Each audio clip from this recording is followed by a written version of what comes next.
Good afternoon, students. Welcome back. After a long break, in the previous class, we have discussed about the populations and growth patterns in populations. In the first part of the population, we have explained that was exponential growth pattern, and today we will start the logistic growth pattern. What do you mean by this? When the environmental pressures slow the rate of growth, then you can see the logistic growth pattern. Initially, this graph is just similar to the exponential growth curve up to C. You can see initially, as we have already discussed in the exponential curve, O to A, this is very slow growth when the resources are developed, and after that a sudden and fast increase can be seen from A to B, and after that again when resources become limited, then the growth starts to retard. So we will discuss this logistic growth pattern and its types by using the PPTs. So in the logistic growth pattern of population, S curve can be obtained when environmental pressures slow the rate of growth. It means resources are limited. So whenever resources becomes limited, this type of growth pattern can be seen. Initially a slow process.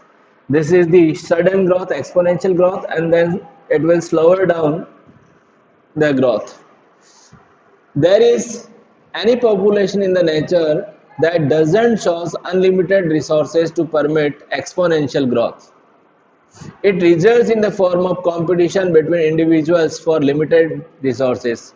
It shows the survival of fittest. So initially when resources are unlimited, then sometime you can see the exponential growth, but after a certain period of time, resources starts become limiting and competition will occur, and it shows the survival of fittest.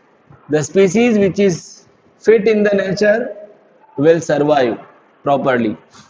In nature, maximum possible number is feasible in the presence of enough resources. Beyond this, it's not possible. So, if further growth is not possible, then its limit is called carrying capacity, denoted by capital K, of a species in that habitat. So when growth is starting to retarded, then you can see the its carrying capacity. Now the question is, what do you mean by carrying capacity? Carrying capacity is the maximum number of individuals of a given species that an area's resources can sustain indefinitely without significantly depleting or degrading those resources. So you can see when resources are sufficient for a certain species, and it will limit the growth. Example, a pond inhabited initially by 10 turtles will be sustainable for species population. Phase of logistic growth model. You can see the different types of phases in the logistic growth model. Lag phase, this is the initial slow growth. Exponential phase, this is accelerated growth. Deaccelerated phase, decrease in growth. And asymptote phase, when population density reaches to carrying capacity. So a plot of n is in relation to the time t results in a sigmoid curve. So earlier you have seen the curve. This is S shape, and this is also known as Verhulst Pearl logistic growth curve. And the logistic growth model is more realistic one. Comparatively, this is considered as more realistic. This is the basic difference in exponential growth and logistic growth. You can see the figure. This is initial slow growth, This is exponential growth. Now growth is decreasing and this is asymptote. When this red line is touching, it means this is the growth which is near about to carrying capacity, and its mathematical expression is just like this: dn upon dt equals to rn k minus n upon k, where already I have discussed the dn upon dt means there is a change in population size or population density, r is intrinsic rate, n is the density or population size, k is the carrying capacity minus n upon k. Logistic growth model. World-Hurst per logistic growth curve is described by the following equation: dn upon dt rn k minus n upon k, where n is the population density at time t, r is intrinsic rate of natural increase, k is carrying capacity. Logistic growth sigmoid curve is obtained when responses are limiting in the growth. Resources for growth for most animal populations are finite and become limiting. The logistic growth model is a more realistic one. Some basic differences are given in this figure. You can see this is important question. Differentiate between exponential and logistic growth. So here you can see the logistic growth and this is exponential growth. This occurs when a population slow or stops following a period of exponential growth, and this occurs when a population grows at a constant rate. As resources become less available, the growth of a population slows or stops. And under ideal conditions with unlimited resources, a population will grow exponentially. So here you can see the resources are less available and here the resources are unlimited. This usually appears as S-shaped and this is in J-shaped curve. Now the next part of this chapter is life history variations. Darwinian fitness is more concerned about reproductive success. It describes how successful an organism has been at passing on its genes. So, which individual or which species is more successful, it is decided by their genes. The more likely that an individual is able to survive and live longer to reproduce. The individual or the species which is more successful in the environment, it will reproduce longer and higher. The higher is the fitness of that individual. So individual will show higher R value, means birth rate will be high. So here R is the symbol of high birth rate. So this figure is given here to explain the life history variations, but this is beyond your syllabus. There is a great variation in breeding ability, such as you can see the breeding ability, breeding once in lifetime. There are different types of organisms. There are some organisms which breed once in a lifetime like Pacific salmon fish and bamboo. Breeding many times in lifetime like birds and mammals. Produce large number of small sized offsprings. Here the number of offsprings are large but the size of the organism is small. Oyster and pelagic fishes produces small number of large sized offspring. The number of offsprings are few but the size is large, just like birds and mammals. Not life history evolves in relation to the constraints imposed by abiotic and biotic components of the habitat in which organisms live. Now we will see the population interactions. So one thing is to remind you, a single species cannot live because To live a better life, interaction is important. So you can see there isn't any species in nature which can survive alone. Alone cannot survive. Even autotrophs cannot survive without soil microbes. Even the photosynthesizing plants also require the other microbes in soil, which show the breakdown of organic matter into inorganic matter. It makes available for absorption. So soil microbes will degrade the organic matter to the inorganic matter. Similarly, how does pollination possible without any agent? So this is the important question.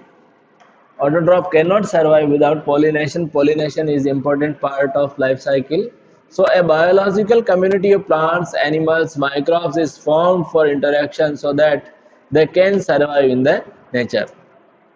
So interspecific interactions are evolved from two different populations and it may be as follows. And you can see the populations beneficial. This is shown or denoted by plus sign. Detrimental, this is shown by minus sign. And neutral, neither beneficial nor harmful, it is shown by zero sign. So again have a look on this table number first. Population interaction, species A, species B, and name of the interaction. When both the species are benefited, plus sign, it means this is mutualism. When both the species A and B are harmed, then this is competition. When species one is benefited and another is harmed, then this is predation. And species A is benefited and another is not benefited, neither harmed nor benefited, then parasitism. When similar situation in the commensalism. In the second table, you can see type of interaction, effects on species X, effects on species Y, and some examples are given here. Neutralism, this is beyond your syllabus, where both are neither harmed nor benefited. Walls and lichen. Amensalism, where one is harmed but another remains unbenefited. This is penicillium where benefit is zero but bacteria is killed. Commensalism where one species is benefited and another is harmed. For example, tiger and golden jackal. Competition where both the species are harmed, lion and cheetah. When both species shows competition for a single target. Mutualism, both are benefited. Pollination between insect and flower. Flower is pollinated and insects get food from the flower. Predation or parasitism, where one is benefited, another is harmed. Praying mantis and bumblebees. In the very first example, this is the comparatively larger part of the syllabus. Predation. Organism of higher trophic level predator feeds on organism of lower trophic levels and it is called predation. Even the herbivores are not very different from predator like sparrows that eat seeds. Predator acts as a passes or conduits for transfer of energy across trophic level. So you have already studied in class 10th food chain. This is based on predation, predator food chain. Predation in nature's way of transferring the energy from lower levels to higher levels. And here food chain starts from plants.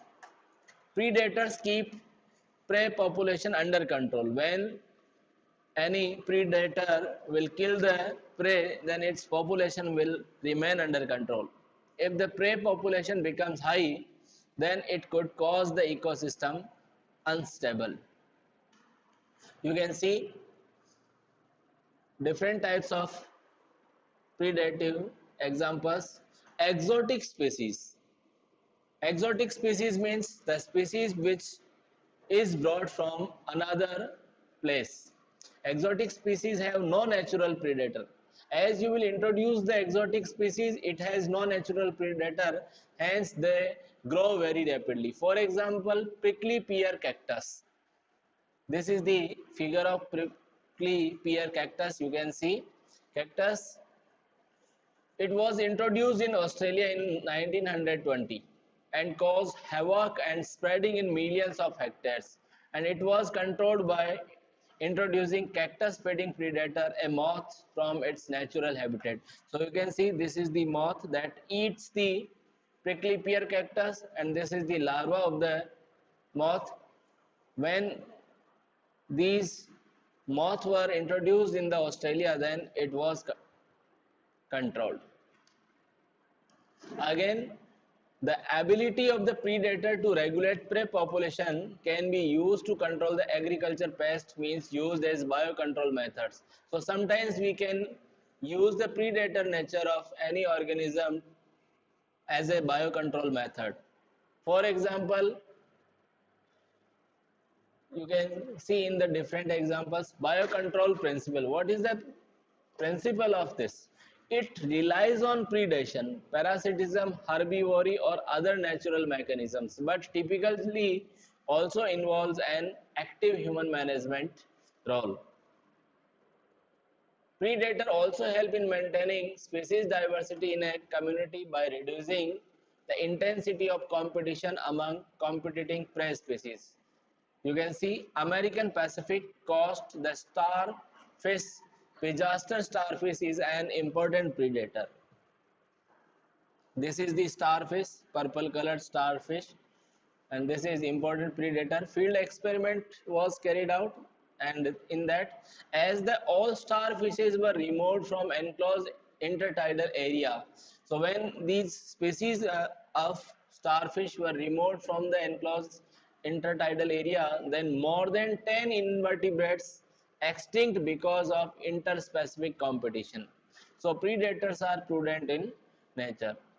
So this is about the some important facts regarding predators. Special note: if the predator is more efficient and overexploits its prey, may extinct, then the predator will also may extinct due to lack of food.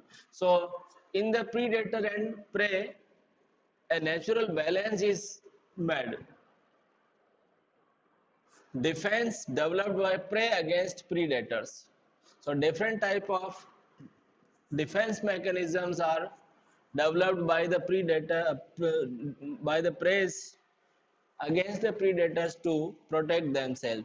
Some defenses will be studied here. First, in animals, insects and frogs are cryptically colored to avoid being detected by the predator. So some prey shows camouflage, where they will change the color in the presence of predators. You can see this is the wood and this is the color of the frog. We cannot identify the colors. Similarly, this is frog residing in between the algae and cyanobacteria. Another camouflage, this is insect and this is wood. And again you can see this is the insect sitting near the frog. These are the very interesting examples of camouflage where prey protects itself by using camouflage. Some are poisonous and therefore avoided by the predators. Some are poisonous in nature, so predator will not eat them. For example, monarch butterfly is highly disastrous to its predator, but due to presence of special chemical in its body, the chemical acquired by feeding a poisonous weed during caterpillar stage. So you can see this is the caterpillar, it is eating the weed plant and it contains alkaloids. So as it will eat the alkaloid, it becomes poisonous for its predators. Now defenses in plants. In plants, you can see the herbivores are the predators for plants. Nearly 25% of insects are phytophagous. 25% species of insects eats the plants. Phytophagous in nature that feeds on plant sap and other parts. But there a limitation that plants cannot run away unlike the animals. Because as you know, animal can run away but plants cannot. So following changes can be seen. So plant evolved morphological and chemical defenses against herbivorous plants. Example, thorns in acacia and cactus. This is the acacia plant and this is the cactus plant. Both have thorns which will protect it from the predators. So thorns in acacia, cactus are morphological means of defense. This is the morphological adaptation. You can see many plants produce and store some chemical which make the herbivore sick if eaten, inhibit feeding, digestion, disrupt reproduction, even kill the predators. So you can see this is the Calotropis, also a part of practical examination.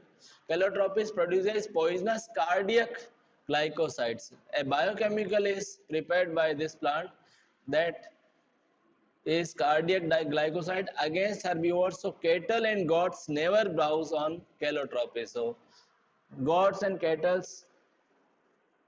does not eat the Calotropis plant because of cardiac glycosides. Many other plants are the source of biochemicals which are commercially useful, just like nicotine, caffeine, quinine, strychnine, opium are produced by plant actually as defense against grazers and browsers. A list is given here. Biochemical. The first biochemical is nicotine. It is obtained from Nicotiana tobacco plant. Caffeine from coffee beans, and quinine. This is obtained from cinchona. Strychnine, Strychnos nux vomica, and opium from Papaver somniferum. This is poppy plant. So this is all about the predation. Now we'll start the another population interaction, that is competition. First of all, what is competition? Competition is an interaction between organisms or a species in which both the organisms or species are harmed. In this competition, both will be harmed, and there are different types of competition can be seen. Interspecific competition is a potent force in organic evolution. Interspecific competition means competition between different species of the organisms. Competition generally occurs when closely related species compete for the same resources that are limiting, but this is not entirely true. So the competition occurs for food and shelter. In the very firstly, totally unrelated species could also compete for the same resources. So there is a common resource, but unrelated species they can compete each other. For example, shallow South American lakes. In the South American lakes, visiting flamingos and resident fishes. So these are the migrating birds coming in the South American lakes, and this is the resident fish that lives in that lake. And both have their common food, zooplankton. This is an zooplankton animal. It also eats this, and fish also eats this. So there will be a competition to eating, and this is also an important example. Similarly, secondly, resources need not be limiting for competition to occur. In interference competition, the feeding efficiency of one species might be reduced due to interfering and inhibitory presence of the other species. So there will be a difference in the feeding efficiency. Even resources are abundant, not The competition is best defined as a process in which the fitness of one species is significantly lower in the presence of another species, measured in terms of our intrinsic rate of increase. It is studied by Gauss. What was the statement of Gauss? Have a look. When resources are limited, then competitively superior species will eliminate the another weaker species. As usual, that happens in the nature, the superior species will kill the weaker species. But evidence for such competitive exclusion occurring in nature is always conclusive. So have a look here. This is Abingdon tortoise found in Galapagos Island, and this is the goat found in the Galapagos Island. These two species, where you can see Abingdon tortoise in Galapagos Island become extinct within a decade after goats were introduced on the island due to greater browsing ability of the goats. So goat has a better browsing ability. They will eat the grass comparatively faster in comparison of tortoise. So it is extinct within a decade. Very useful and important example. This is Abingdon tortoise and this is goat. Competitive release. A species whose distribution is restricted to a small geographical area because of presence of a competitively superior species is found to expand its distributional range dramatically when the competing species is experimentally removed. So you can see there are two types of barnacles given here: Balanus, Balanoides and Cathamelus stellatus. So you can see this is the intertidal area, the upper surface for the a special type of barnacles, and here you can see the different type of barnacles. So you can see by looking at this picture, highest tides and lowest tides. Upper intertidal zone, Balanus desiccates in this zone, allowing Chathamelus to thrive. Here Balanus will survive, but Chathamelus will leave the place. Middle zone, where it can survive, Balanus outcompetes with Chathamelus for space. And in the lower intertidal area, Balanus is subject to predation in the lower tidal zone. So this is Joey Connell's experiments with barnacles. In the next figure, we will discuss in detail. This is Connell's elegant field experiment showed that on the rocky sea coast of Scotland, the competitively superior and larger barnacle Balanus, this is Balanus given here, dominates the intertidal area and exclude the smaller barnacle Chathamelus from that zone. So it will remove these species from intertidal zone. Small barnacle is Chathamelus and large barnacle is Balanus. So these Balanus and Chathamelus are the members of phylum Mollusca. Another important point, Gauss competitive exclusive principle. Important to learn. This is the important part for syllabus.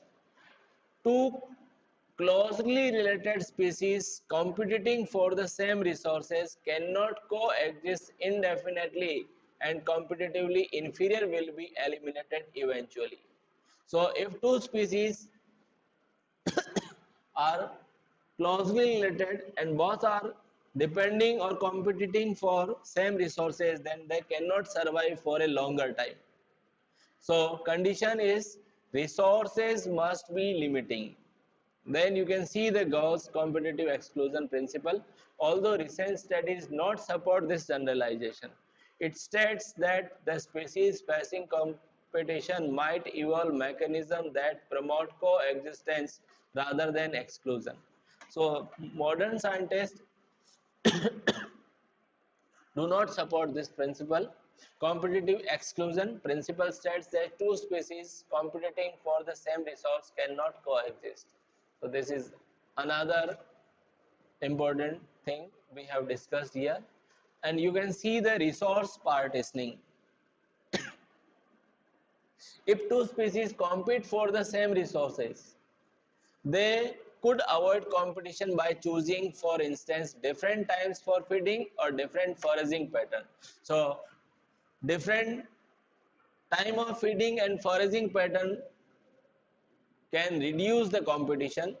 There was a scientist MacArthur showed 5 closely related species of warblers living on the same tree were able to avoid competition and coexist due to behavioral differences in their foraging activities. So this is very important figure.